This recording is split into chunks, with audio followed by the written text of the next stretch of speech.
Hello there guys, and welcome to episode number 2 of the Sheffield Wednesday career mode on the channel.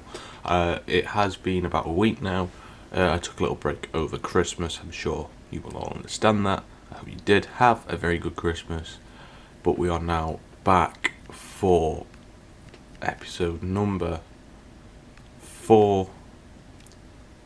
And yeah, we actually have 3 games remaining until the Steel City derby. So today's episode is going to be a little shorter because there's only going to be those 3 games, and then I'm going to aim to get out later on today a second episode with the Steel City derby in. We're going to do a full match live commentary of that. So yes, without any delay, first of all, we've rejected the Qatar national team, as you may have just seen. But yeah, let's get into the West Brom game. If you do enjoy today's episode, please like and subscribe. But yeah, let's get into the game. So yeah, going into this game, the squad was actually fully rested. So yeah, their sharpness is awful. I'm still trying to get to grips with the training system and training load system.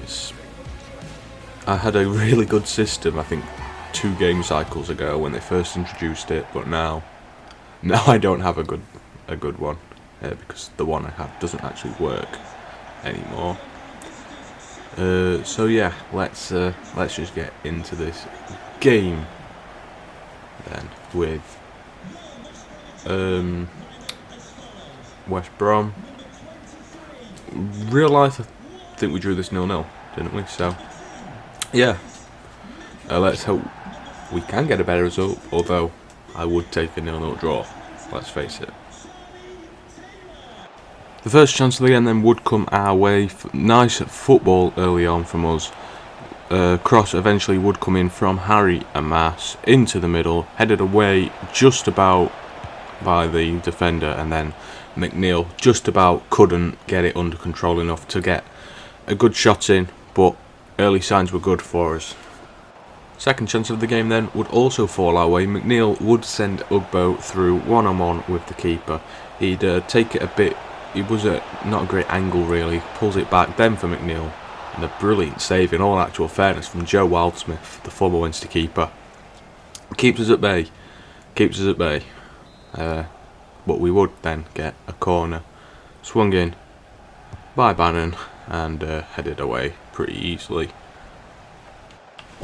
But then straight from that we would find Svante Ingelsson, who would fire his shot straight at Joe Wildsmith. But early signs looking good.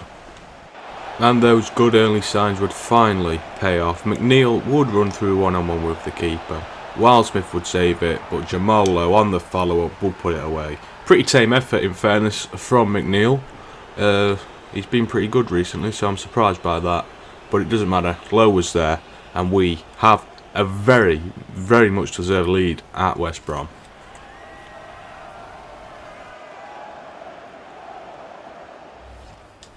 But I mean, McNeil, in all actual fairness, on his form, probably needs to do so much better with that. But there's good instinct from Jamal Lowe. And in all fairness to Wildsmith, it is a good save still. It is still a good save from McNeil. But we've got the lead, that's all that matters. Get in. West Brom would finally spring to life in the 30th minute. On the edge, a shot would come in, but straight at Pierce Charles, never going to trouble him. And then, absolute tragedy, ball back to Charles, heaviest of touches I've ever seen. And there's Madja to poke it into an empty net. Oh dear. Oh dear. That was a mess. Let's just say that was a mess. And it's 1-1 just like that. West Brom haven't really given much all game. They don't deserve to be back in this game, but it's one mistake from Pierce Charles. Oh dear. Into the second half then, West Brom really would come alive in. I think had the better of the chances at times. Ball forward, would eventually be cut back, and the shot would just go wide of Charles' goal. Yeah, I'll be honest, it's a bit of a bumpy ride early on in the second. But then out of that bumpy ride we went, and into that well-known Charlie McNeil ride. He's back on the score sheet again. I think he scored every game last episode, maybe. I can't quite remember, but doesn't matter because he's back in the goals now. It's inevitable. It was inevitable McNeil was going to score today. Get in there. 2-1 Wednesday. Not very deserved, I'll give you that, but 2-1 Wednesday. That's all that matters.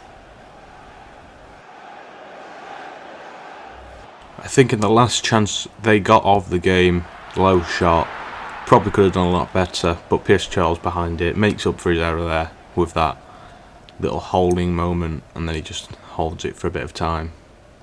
And then his long ball forward would be running midfield, and I was screaming at the TV for the ref to blow. I'll be so honest, but there went the final whistle. And, well, I'll be so honest. First half, we were great for the first half hour. And then, after their equaliser, we weren't that great, I'll be honest. But we get away with it, we get 3 points. Yeah, I can't remember if that... I think that may have took us out the relegation zone as well. I need to do more table recordings, but yeah. Yeah, we are now, I believe, out of the relegation zone. Yeah, we're in 19th. So there we go. And then we got the email I kind of forgot was coming, and also was dreading coming. And that was Harry Amassa's loan was expiring. Ingleson's also suspended for too many yellows, but anyway. So yeah, we've got that situation. Let me know in the comments then if you would like me to try and either... I don't know if I can get him back on loan, but if I can, I'll try that.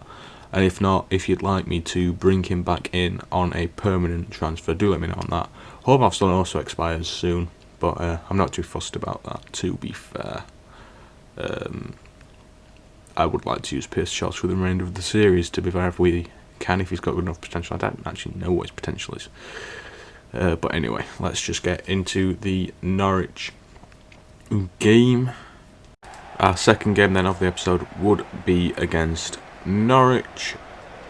After a game which we had been dominated from the minute one, it took us until the 45th minute into stoppage time.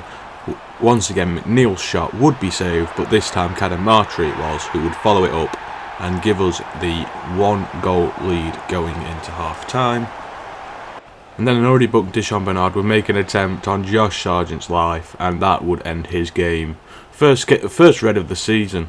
I'll be so honest, I'm surprised by this. It has taken until November for me to get my first red card of the season.